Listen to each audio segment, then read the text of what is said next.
Hello, my dear student. My name is Veerpal Kaur. Today I am going to explain chapter 4th of class 12th NCERT book exercise 4.4. Question number first है find adjoint of each of the matrix in the exercise 1 and 2. जो हमें question first और second given है इस exercise में हमें उनका क्या करना है, उस मैट्रिक्स का एडजॉइंट निकालना है। तो एडजॉइंट निकालने से पहले हमें निकालना पड़ेगा कोफैक्टर, क्योंकि कोफैक्टर का जो है उसको हमें फाइंड करना पड़ेगा। कोफैक्टर निकालने के बाद ही हमारा एडजॉइंट ऑफ ए आएगा। तो सबसे पहले जो हमारी मैट्रिक्स है इसको हम ले लेते हैं कि जे ए के इक्वल है। मैट्रिक्स हमारी ए के इक्वल है। अब हमें निकालना है इसका पहले कोफैक्टर। कोफैक्टर कैसे निकालने हैं मैंने आपको लास्ट एक्सरसाइज में भी एक्सप्लेन करा था। कोफैक्टर निकालने के लिए A11 इक्वल्स टू -1 और यहाँ पे होता है I प्लस जे, मीन्स के 1 + 1 आएगा उसकी जगह पे। देन M हमारे पास होता है M11। तो M11 हम जहाँ से निकाल सकते हैं, कोफैक्टर निकालने से पहले आपको माइनर्स निकालने पड़ेंगे, तो हम जहाँ पे इकट्ठे ही निकाल देंगे। तो माइनर निकालेंगे, first row first column hide, first row first column hide, तो माइनर आ गया 4। -1 की पावर हो जाएगी 2, नेगेटिव नंबर की पावर इवन है तो 1 × 4 4 आ जाएगा। तो A11 की वैल्यू आ गई है 4। नेक्स्ट फाइंड करेंगे A12, देन -1 I प्लस जे तो 1 + 2 and first row second column, first row second column hide तो माइनर आ गया 3। -1 की पावर आ गई जहाँ पे 3 × 3, नेगेटिव नंबर की पावर अब हमारी ऑड आई है तो ये हो जाएगा -1 × 3। तो A12 की जो वैल्यू है वो आ गई -3। नेक्स्ट हम फाइंड करेंगे, क्योंकि 2/2 मैट्रिक्स है तो हम जहाँ पे फाइंड करेंगे A21 तो -1 2 + 1 और M21। तो M21 second row first column hide तो आ गई वैल्यू 2। -1 की पावर होगी 3, फिर से इवन नंबर जहाँ पे नेगेटिव नंबर की पावर जहाँ पे क्या है ऑड है तो -1 × 2 तो हमारा A21 आ गया -2। नेक्स्ट हम फाइंड करेंगे A22 तो -1 2 + 2 और second row second column hide तो आ गया 1। -1 की पावर 4, नेगेटिव नंबर की पावर इवन है तो आ जाएगा 1, 1 को 1 से मल्टीप्लाई तो +1 आ गया और हमारे पास जो A22 है उसकी वैल्यू आ गई 1। अब हमें फाइंड करना है adjoint of A. Adjoint of A find करने से पहले जो हमें यहाँ पे क्या करना पड़ेगा, जो कोफैक्टर हमारे निकाले हैं उनका हमें मैट्रिक्स बनाना पड़ेगा। तो एडजॉइंट ऑफ ए किसके इक्वल होएगा, इनका क्या करते हैं हम मैट्रिक्स बनाते हैं। मैट्रिक्स बनाएंगे तो पहला 4 आएगा, सेकंड है तो -3 और जहाँ पे -2 और 1 और इसका कर देंगे ट्रांसपोज।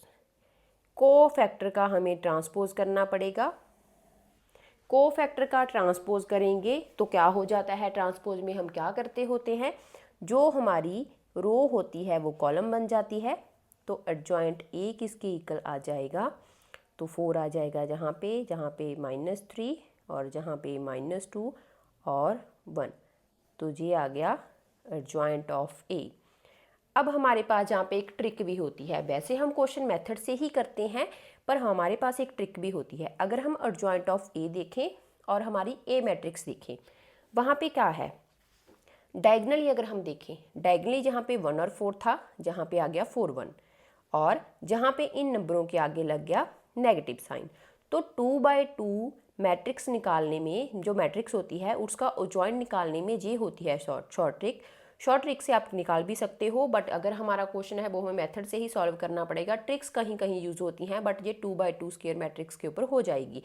पहले क्या करना है, आपने इनके डायगोनल्स को इंटरचेंज कर देना है। तो मैंने इंटरचेंज करा और फिर जो जहाँ पे डायगोनलीज होंगे इनके आगे नेगेटिव साइन लगा देना है। तो कोफैक्टर वाली जहाँ पे हमने क्या करा, कोफैक्टर निकाल के उसका ट्रांसपोज निकाला। ट्रांसपोज निकालने के टाइम पे जो रो होती है वो कॉलम बन जाती है और ये हमारा फाइनल आंसर आ गया।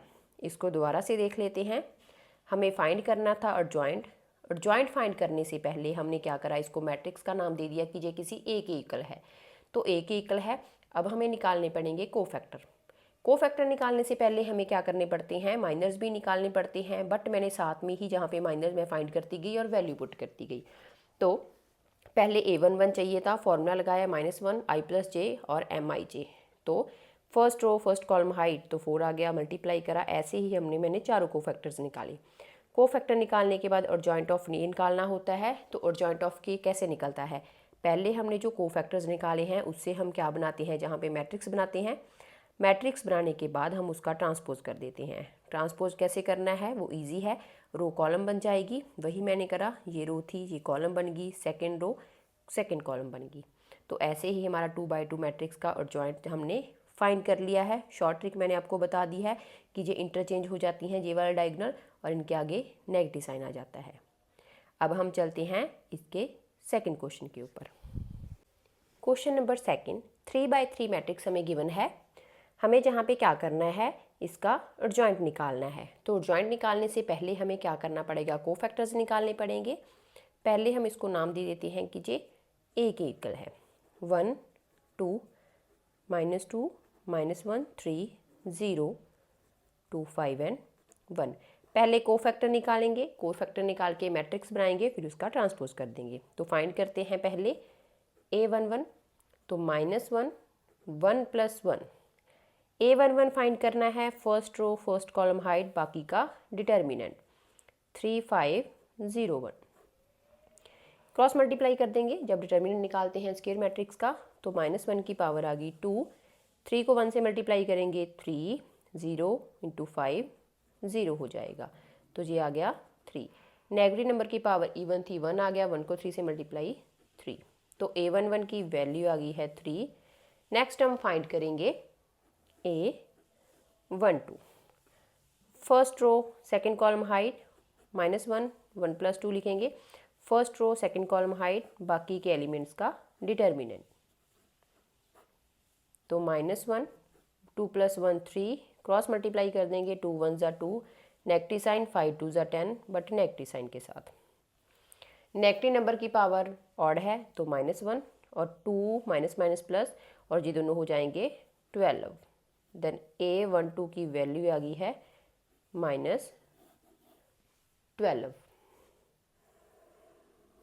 नेक्स्ट हम फाइंड करेंगे A13। तो -1 1 + 3, first row third column hide बाकी के एलिमेंट का डिटर्मिनेंट। -1 की पावर है 4, क्रॉस मल्टीप्लाई करेंगे 0, देन माइनस का साइन 3 2 = -6, ये हो जाएगा 1 1 × ये दोनों नेगेटिव नेगेटिव हैं तो ये हो जाएगा पॉजिटिव। तो A13 की वैल्यू आ जाएगी 6। नेक्स्ट हम फाइंड करेंगे जहाँ पे A21 -1 2 + 1, second row first column hide बाकी का डिटर्मिनेंट -1 2 0 1। सॉल्व कर लेते हैं इसको, ये आ जाएगा 3 -1, 0 को 2 से मल्टीप्लाई करेंगे 0 और 1 -0। नेगेटिव नंबर की पावर ऑड है तो -1 और जहाँ पे भी -1 है तो -1 को -1 से मल्टीप्लाई तो +1 आ गया। तो A21 की वैल्यू आ गई 1। नेक्स्ट हम फाइंड करेंगे A22।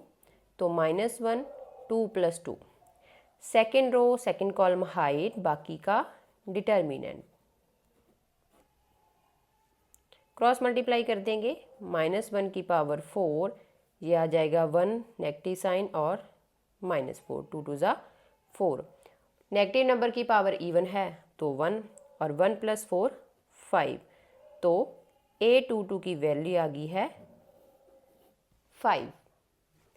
नेक्स्ट हम निकालेंगे A23। A23 फाइंड करेंगे तो -1 2 + 3 और second row third column hide कर देंगे, बाकी का निकाल देंगे डिटर्मिनेंट। डिटर्मिनेंट निकालेंगे तो जहाँ पे आ जाएगा 5 क्रॉस मल्टीप्लाई 0, -2 को -1 से मल्टीप्लाई करेंगे तो +2 आ जाएगा और साथ में नेगेटिव साइन। -1 की पावर 5 है तो -1 आ जाएगा, उसको -2 से मल्टीप्लाई करेंगे। A23 की वैल्यू आ गई है 2। देन हम निकालेंगे A31 -1 3 + 1। Third row first column hide, बाकी का डिटर्मिनेंट, जहाँ से हमें पता चल जाता है कि हमें कौन सी रो और कौन सी कॉलम को हाइड करना है। -1 की पावर आ गई 4 क्रॉस मल्टीप्लाई -5 3 2 ज़ा 6 नेगेटिव साइन। -1 की पावर 4 तो 1 आ जाएगा और 6 और 5 दोनों नेगेटिव हैं तो ऐड हो जाएंगे और साइन नेगेटिव। तो A31 की वैल्यू आ गई है -11। नेक्स्ट हम निकालेंगे A32 -1 की power 3 + 2। Third row second column hide और 1 2 2 5, इनको हम क्रॉस मल्टीप्लाई करेंगे। -1 की पावर आ गई 5 और क्रॉस मल्टीप्लाई कर दिया 5 1 ज़ा 5 2 2 ज़ा 4। नेगेटिव नंबर की पावर ऑड है तो -1, 5 में से 4 1 माइनस करेंगे तो 1 आ गया। A32 की वैल्यू आ गई है -1। अब हम क्या करेंगे, नेक्स्ट पेज पे फाइंड करेंगे A33। क्वेश्चन नंबर सेकंड में हमने A11 A2 A13 21 22 23 and 31 32 last page पे सॉल्व कर लिए हैं। अब हम फाइंड करेंगे A33। तो third row third column hide 3 + 3 और बाकी का डिटर्मिनेंट 1 -1 2 2 और 3, इनको क्रॉस मल्टीप्लाई कर लेंगे। -1 की पावर आ जाएगी 6, क्रॉस मल्टीप्लाई करा 3 1 ज़ा 3 नेगेटिव साइन, 2 को -1 से मल्टीप्लाई करेंगे तो -2 आ जाएगा। नेगेटिव नंबर की पावर इवन है तो 1 आ जाएगा, इनटू ये हो जाएंगे नेगेटिव नेगेटिव पॉजिटिव 3 + 2 5। 5 को 1 से मल्टीप्लाई करा तो A33 आ गया हमारा 5। अब हमने जो कोफैक्टर निकाले हैं हमें वहाँ से क्या करनी है, पहले मैट्रिक्स बनानी है, फिर एडजॉइंट ऑफ A निकल जाएगा। मैट्रिक्स बना लेते हैं पहले। तो ये आ जाएगा पहले 3, फिर -12, फिर 6, देन 1, फिर 5, फिर 2 एंड -11 सॉरी -1 एंड 5। मैट्रिक्स बना ली है, इसका करेंगे ट्रांसपोज। तो ट्रांसपोज निकालते हैं। इसका ट्रांसपोज निकालने के टाइम क्या होता है, जो हमारी रो है वो कॉलम बन जाती है। तो एडजॉइंट ऑफ A आ जाएगा 3 -12 6 देन 1 5 2 देन -11 और -1 एंड 5। तो ये आ गया है हमारा एडजॉइंट ऑफ A। यही हमें क्वेश्चन में फाइंड करना था। बिल्कुल इजी है। अगर आपको एडजॉइंट ऑफ A फाइंड करना है तो पहले कोफैक्टर निकाल दो, कोफैक्टर निकाल के उसकी मैट्रिक्स बना के उसका ट्रांसपोज कर दो। ट्रांसपोज में क्या होता है, रो कॉलम बन जाती है, जो मैंने जहाँ पे करके दिखाया है। और ये हमारा फाइनल आंसर आ गया है। अब हम चलते हैं थर्ड क्वेश्चन के ऊपर। Question number third, verify A into adjoint of A equals to adjoint of A into A equals to A into I, determinant जहाँ पे of A into I in exercise 3 and 4। Third and fourth जो question है वहाँ पे हमें ये value को verify करना है। हमें 3 पार्ट्स गिवन है, तो सबसे पहले हमें उसके लिए फाइंड करना पड़ेगा एडजॉइंट ऑफ A। तो एडजॉइंट ऑफ A फाइंड करते हैं। पहले मैट्रिक्स को लिख लेते हैं कि ये A की इक्वल है। ट्रिक के साथ मैंने आपको एडजॉइंट ऑफ A फाइंड करना बताया था। तो जहाँ पे -6 और 2 हो जाएगा, जहाँ पे ये नेगेटिव ये पॉजिटिव हो जाएगा। बट हम मेथड से ही करते होते हैं। तो पहले मेथड निकालते हैं adjoint of A। Adjoint of A निकालने से पहले आप वही सेम मेथड यूज़ कर सकते हो। तो जहाँ पे हम कैसे निकालेंगे, ये हो जाएगा -6 और जहाँ पे आ जाएगा 2 और जे -3 और जे 4।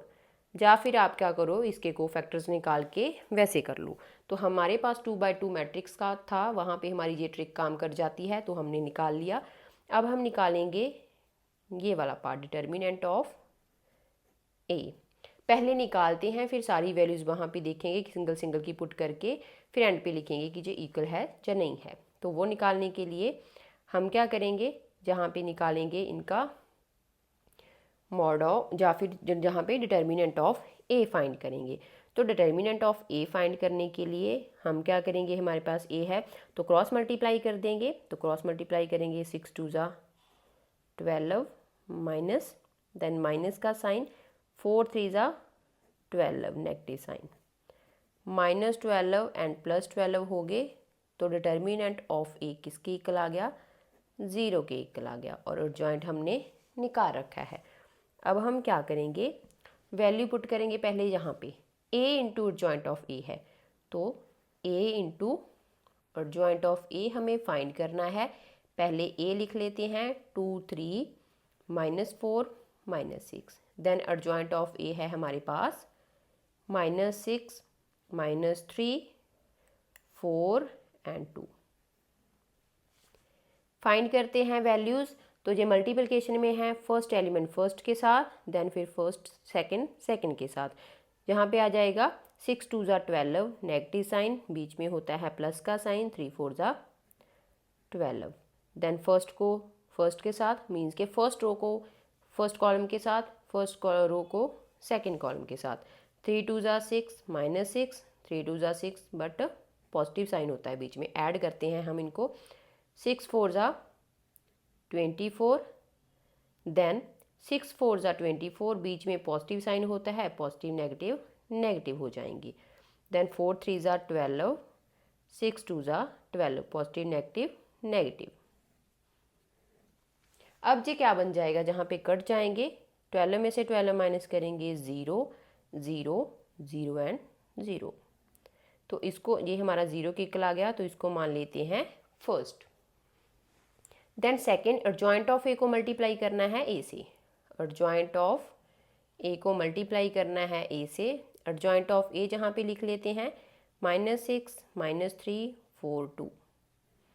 ए है हमारे पास 2 3 -4 -6, मल्टीप्लाई करते हैं, साथ में ऐड करते हैं। 6 2 ज़ा 12 -12, 4 3 ज़ा 12 पॉजिटिव और बीच में होता है पॉजिटिव साइन, 6 3 ज़ा 18 एंड 6 3 ज़ा 18 पॉजिटिव साइन, 4 2 ज़ा 8 4 2 ज़ा 8 माइनस का साइन, 4 3 ज़ा 12 प्लस माइनस माइनस, 6 2 ज़ा 12 तो माइनस हो जाएगा।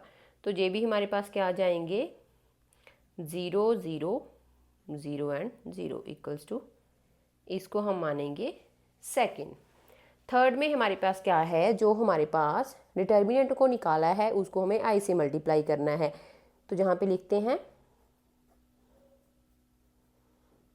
डिटर्मिनेंट, इसका हमने निकाला है 0 और आई होता है हमारा डायगोनली 1 1, मल्टीप्लाई करेंगे तो ये हो जाएगा 0 0 0 0, इसको मानेंगे थर्ड। अगर हम फर्स्ट सेकंड और थर्ड को देखते हैं तो हमारा जहाँ पे तीनों में आंसर क्या आ रहा है, 0 आ रहा है। तो हम जहाँ पे लिखेंगे from first second and third, हमारे पास क्या हो गया ए, अर्जॉइंट ऑफ ए किसकी इक्वल आ गया, adjoint of A into A equals to determinant of A into I, और हमने इसको वेरीफाई कर दिया, हैंस वेरीफाइड।